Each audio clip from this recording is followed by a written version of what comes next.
Assalamu alaikum wa rahmatullahi wa barakatuh.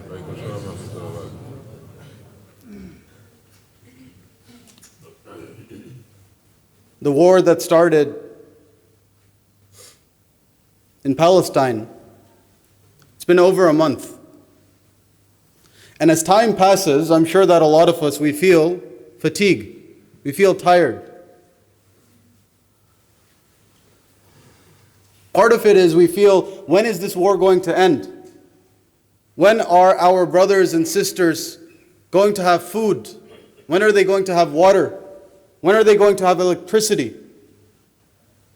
When will they have these basic amenities that Allah blessed humanity with and that they are being prevented from? But on top of that, generally, we grow fatigued. You know, we live in a generation that has a lot of attention deficit. Many of you might have children. In fact, forget the children. Many adults and many elderly. You know, you can't look at something for a long time anymore. We've been seasoned by social media, by all of the technology that's in front of us, to keep clicking on the next thing, to keep getting that next dopamine release. You know, we always want to see what's the next thing, what's the next thing. And to have to focus on one issue for over a month, I'm sure can tire a lot of us all out. A lot of us will get tired. But this is from wafa. This is from our honor and our loyalty. This is from following the sunnah of the Prophet ﷺ, who described the ummah as one body. When part of it is hurt, the whole body stays awake and has fever. And so long as the body part is struggling, so long as it's injured, so long as it's weak, the body keeps reacting to it. The body doesn't stop. The pain doesn't just go away. Neither should our love and our emotions and our heartfelt connection to our brothers and sisters that are struggling. So long as our innocent women, children are being attacked, we need to keep turning back to Allah Azza wa Jal and making dua for them. So long as they are denied these basic amenities of human life, we will turn back to Allah Azza wa Jal and we will make dua to Him, and we'll do whatever we can in order to help support them. We'll reach out to the people that we're supposed to reach out. We'll attend the demonstrations that we're supposed to attend. We'll boycott the worst perpetrators as much as we can, so that we can stand in front of Allah Azza wa Jal as much as possible free of blame. And free from feeling that we did not stand up and stand by our responsibility towards our brothers and sisters. This is not something that we can afford to be fatigued of. You know, the struggle that the Muslims have gone through, this is embedded into the character of Islam itself. How? Allah Azza wa Jal, He tested and tried the people. Anybody who believes, anyone who says, La ilaha illallah, Allah Azza wa Jal, He tested them and He tried them.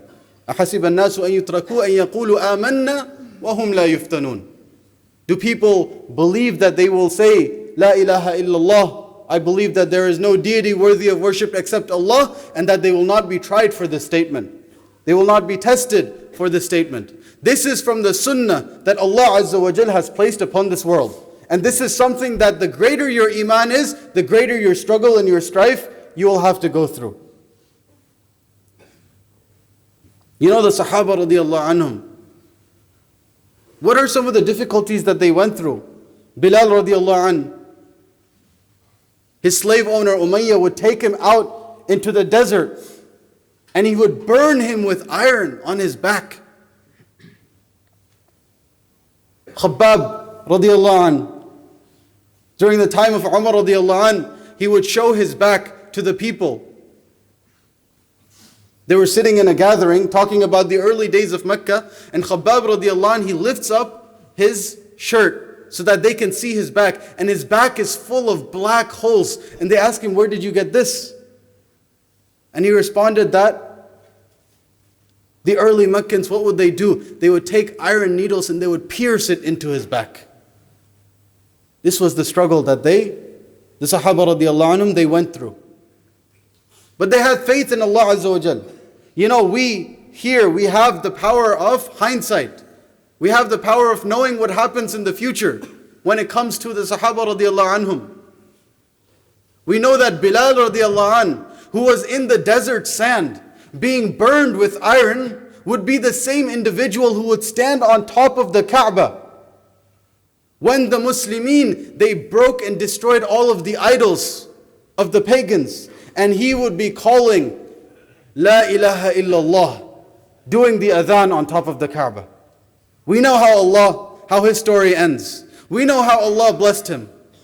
But you know the moment when he was in that desert, when he was having that iron being burned on him, he didn't know what was going to happen in the future. He didn't know if he was going to make it out alive. When he was being starved, he didn't know if he was going to survive the next day. Many of the Muslims, they didn't. And yet the only things on his lips were Ahadun Ahad, Ahadun Ahad. This is because of his Iman. This is because of the strength of his Iman that he had in his heart, that he was able to persevere. And whenever he or the other Sahaba radiallahu anhum, when they were struggling and it got too much, what would they do? They would go back to the Prophet sallallahu alaihi wasallam. And how did the Prophet sallallahu alaihi wasallam console them? How did the Prophet sallallahu alaihi wasallam lift their burden and lift their ease and make it easy for them? He reminded them that what they are going through, the struggles that they are going through, is not a struggle that is unique to them. It is the struggle of every believer, and those that came before went through similar struggles. The Prophet ﷺ, he would inform Khabbab radiallahu anh, that before, during the children of Bani Israel, when somebody believed in Allah Azza wa Jal, he would be tested and he would be tried. How? People would dig a ditch into the ground. They would throw this individual into the ditch. They would bring an iron comb and they would slice his body in half. This is the difficulty, this is the test and the trial that Allah placed people who said La ilaha illallah through. Al-Ashab al-Ukhdud, Allah mentions the difficulty of these people in the Quran. We know the story of the boy and the king. What is the last part of that story? The king digs a ditch and he orders a fire to be lit, and people have to be going into that fire. He says, you have two options. Your one option. You know, he even gives them two options. He doesn't restrict and close all of the barriers as is being done today. He has more mercy than that. This wretched tyrant has more mercy than that. He says you have two options. Either you leave your faith and you walk away free, or you jump into this ditch of fire with your faith. And each and every single one of the people that believed in Islam, they walked and they jumped into that fire, until the last person was a woman who had just given birth, and she was holding her baby in her arms, and just for a moment she felt a bit of hesitation, of fear, not for herself but for her baby, for her child. And Allah inspired the child to speak and say, Ya Ummah, oh my mother, jump, because you are upon the truth. This is what the Prophet ﷺ, he reminded the believers of, and then he reminded them, Ala inna nasrullahi qareeb, that certainly the victory of Allah Azza wa Jal is near. But this victory, it requires struggle and it requires sacrifice. The Prophet ﷺ himself, it's not as if his companions were going through difficulties. He was going through just as much, if not more difficulties along with them. This is a person who was honored. He was at the highest levels of Quraysh. He would have been the leader of Quraysh. He would have been the leader of the Arabs, even without Islam. And yet because of Islam, he was persecuted. He struggled. They starved him. They boycotted him. They pushed him out to a valley. And then the Prophet ﷺ, he went through the year that is known as Aam al-Huzn, the year of sorrow. In this year, the Prophet ﷺ, he lost his main benefactor. He lost Abu Talib, his uncle. who had protected him from all of this before.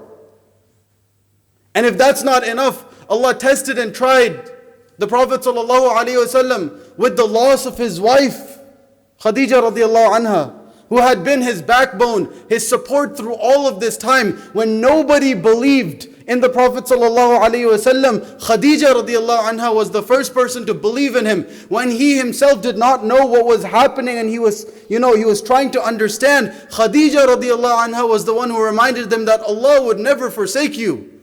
You are a good man. She is the one who took him to Warqa ibn Nawfal, who assured him that he was a prophet. He loses her.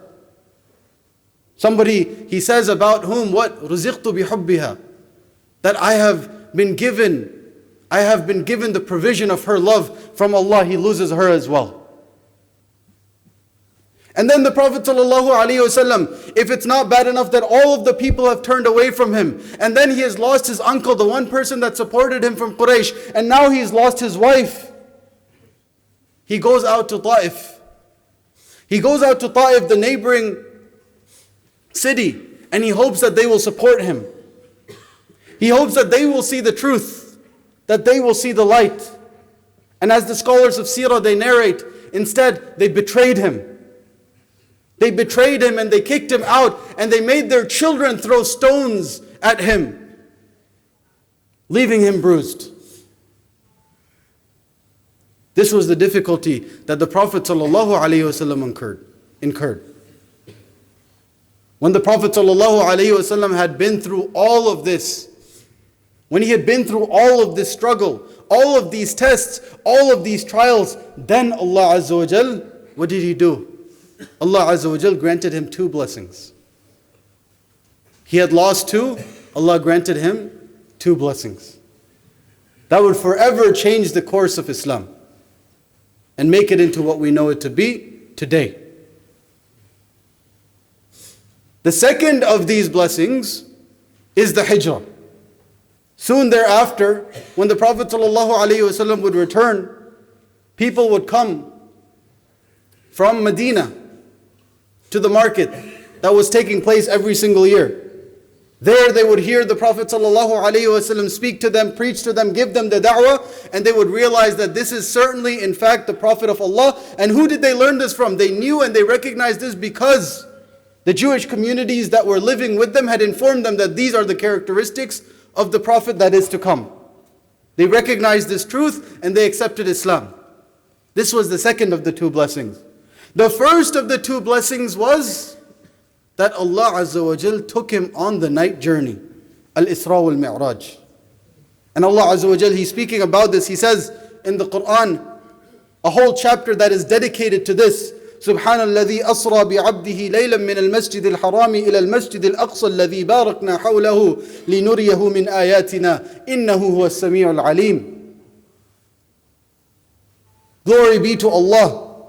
Glory be to the one who took his slave at night from Masjid al-Haram to Masjid al-Aqsa. That we have blessed everything that is around it, so that we may show him from our signs. Certainly Allah is the all-hearing, the all-seeing. You know the word Masjid al-Aqsa, this place, this word that we hold so dear on our tongues, this place that we hold so dear in our hearts. Why is it called Masjid al-Aqsa? Aqsa means the farthest. The ulama, they have two opinions with regards to this. The first thing they say is Al-Aqsa means this is the farthest masjid. When it was built, there was no masjid farther than it. And the second opinion that the ulama, they say, is because of its distance to Masjid al-Haram. The first masjid that Ibrahim alayhi salam built was the Masjid in Mecca. And the second that he built nearly 40 years after was Masjid al-Aqsa. And these were the only two places at one point in time. Masjid al-Aqsa, Allah Azza wa Jal, He describes it as Barakna hawlahu. Everything that is around it, we have blessed. We have blessed. Everything that is around it, we have blessed it. And the ulama, they mentioned that this blessing is of two types. The first of these types is that the blessing is comprehensive Everything around it is blessed in every single way. How? In ways that pertain to the dunya and in ways that pertain to the deen. The land that surrounds Al-Quds, the land of Palestine, is a blessed land. The land of Sham is a blessed land. It produces amazing herbs and plants. Some of the ulama went so far as to say that there would never be a famine that strikes this land. And subhanAllah, that land is rich. Even if people want to block it and block food from getting into it, it's an earth that is rich. And it provides for its people. And Allah provides for the people of Palestine. Always historically has and always will. And it's blessed in religion. It's blessed in deen. This is where Allah Azza wa Jal, He sent the messengers. This is the land of the messengers and of the prophets. This is where the Prophet ﷺ, he turned to. And this was the first qibla of the believers. This was the first qibla of the Muslimin. The Prophet ﷺ, he went on this journey of Al-Isra. He went there. And what did he do? He led all of the prophets, according to some of the scholars of Seerah. He led the prophets in salah. All of the prophets prayed with him in this masjid. This is the place where so many of the great Anbiya themselves are buried. Allah Azza wa Jalla has preserved this land. And the Prophet ﷺ, he said in a hadith that's narrated by Abu Sa'id al-Khudri, قال رسول الله صلى الله عليه وسلم لا تشد الرحال إلا إلى ثلاثة مساجد مسجد الحرام ومسجد الأقصى ومسجد هذا. In fact, the Prophet ﷺ, the blessing of this masjid is so much that the Prophet ﷺ, he forbade people from making pilgrimage anywhere except for 3 places. You know, unfortunately, people had a culture that they would fall into shirk, they would fall into innovation and bid'ah. And so the Prophet ﷺ forbade any of these pilgrimages, going to any of these places, but he made 3 exceptions to that because of how distinctly they are tied to Islam, how distinctly they are tied to Iman, and how distinctly they are tied to the risala of the Anbiya, to Tawheed, that shirk could not fall into it.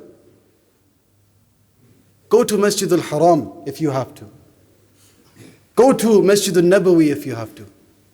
And go to Masjid Al-Aqsa if you have to. This is not a place where shirk will ever thrive. This is a place that Allah will protect. And these are a people that Allah will protect. أقول قولي هذا وأستغفر الله لي ولكم ولسائر المسلمين من كل ذنب فاستغفروا إنه هو الغفور الرحيم.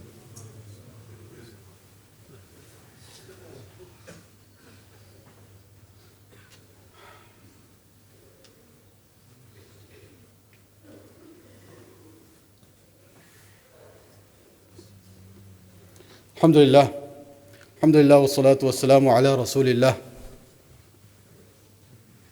When Allah Azza wa Jal, He says, Barakna hawlahu, we have blessed everything that is around it. The ulama mention 2 things. The first, that this barakah is comprehensive. It applies in every way that you can imagine. Even in the difficulties that we are seeing. Keep in mind, brothers and sisters, what we are seeing our Palestinian brothers and sisters go through right now. This is a difficulty that the eyes can see. This is a difficulty that our senses can perceive. But Allah Azza wa Jalla is blessing these people with something far greater. بَلْ أَحْيَاءٌ عِنْدَ رَبِّهِمْ يُرْزَقُونَ. These are people that are being provided with the provisions that Allah has stored for them, not in this world, but in Jannah. A provision that is far greater than any of the difficulties that we see in front of us right now.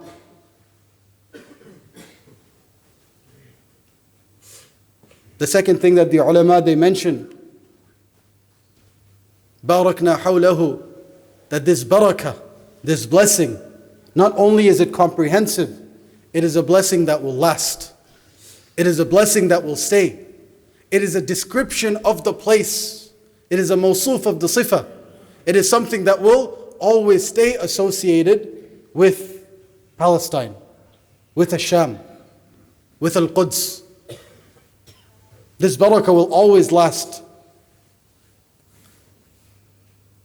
And in fact, our history is a testament to this fact. Unfortunately, the occupation will have you believe that there was no history here, that there were no people that were here. In fact, one of the early slogans that was used to justify the occupation was, "A land with no people is for a people with no land." They assumed that there was nobody living there. They assumed that there was no culture there. They assumed there was no religion there. There was an assumption to justify this occupation through saying that this is an empty land,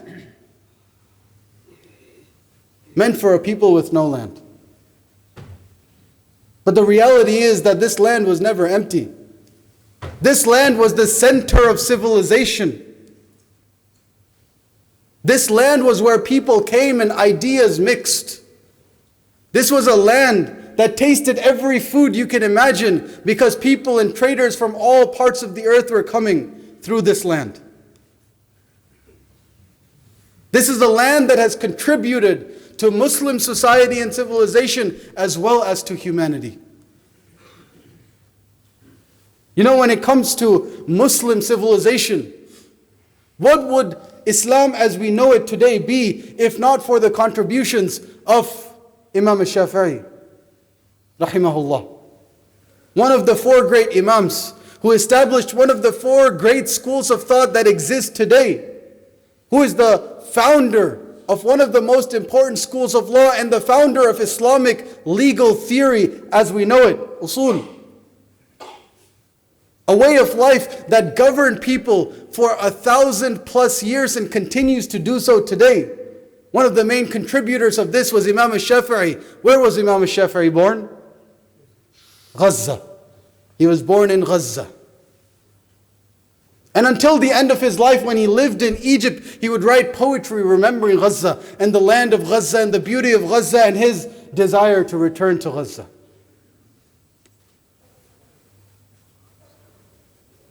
What about Ibn Qudama al-Maqdisi rahimahullah, al-Hanbali, one of the greatest scholars of the Hanbali madhab, another one of the most important schools of thought, and the author of one of the most important works of comparative law in Islam, Al-Mughni, that is studied today in every single jami'ah, every single Islamic university, and every single Orientalist school. They study chapters of this work on Islamic law. Non-Muslims are studying this work until today. And of course Muslims are, and always have been. From where? Nablus, from Palestine. Ibn Hajar al-Asqalani, rahimahullah, his name, where is this from? Al-Asqalan, known today, Ashkelon, a few miles north of Gaza. Writing one of the most important hadith commentaries that we find, if not the most important hadith commentary that the Muslims have, on Bukhari, Fath al-Bari. Something scholars have utilized for hundreds and hundreds of years and also continues to be taught in madaris as far as India and Morocco and beyond. From where? Asqalan. These are the blessings. It was a center of education. It was a center of law. It was a center of learning. And if that's not enough, the Palestinians themselves have contributions to humanity beyond that. You know the medical gauze that we use when somebody gets injured, when they start bleeding. You clean the blood and then what do you put over it? You put this bandage, it's called gauze. It's a special type of fabric, very light, very good for covering wounds. Where do you think that name comes from, gauze? It was an early fabric that was woven in Gaza, and it spread from there throughout. And the name was preserved, according to many historians. They gave the world the same gauze that they are today being prevented from, that they are not allowed to, wind their own wounds from. The same product that they gave and introduced to the world, now today when they bleed, the world prevents it from them. If this is not the epitome of oppression, then certainly there is no oppression. We cannot forget our brothers and sisters. Those that oppress, they want nothing more than that we forget their history, that we forget their legacy, that their names, that their culture, that their religion is wiped out of existence, at least from all of our minds. That we normalize and we move forward as if they never existed to begin with. By Allah, this will only happen when Iman is lifted from the hearts of the believers. Because so long as we have Iman within our hearts, then this land will be Al-Ard al-Muqaddasa. This will be a holy, blessed land for us, a sacred land for us, a land tied to our Iman, a people, our brothers and sisters, tied to our Iman, tied to our faith. And that is not going anywhere so long as Iman remains within our hearts. We need to educate ourselves. We need to remind ourselves of this. We must not forget Palestine. We must not grow fatigued of remembering our brothers and sisters in Palestine. So long as bombs are being dropped on them, we are turning back to Allah and making dua for them. We need to do what we can.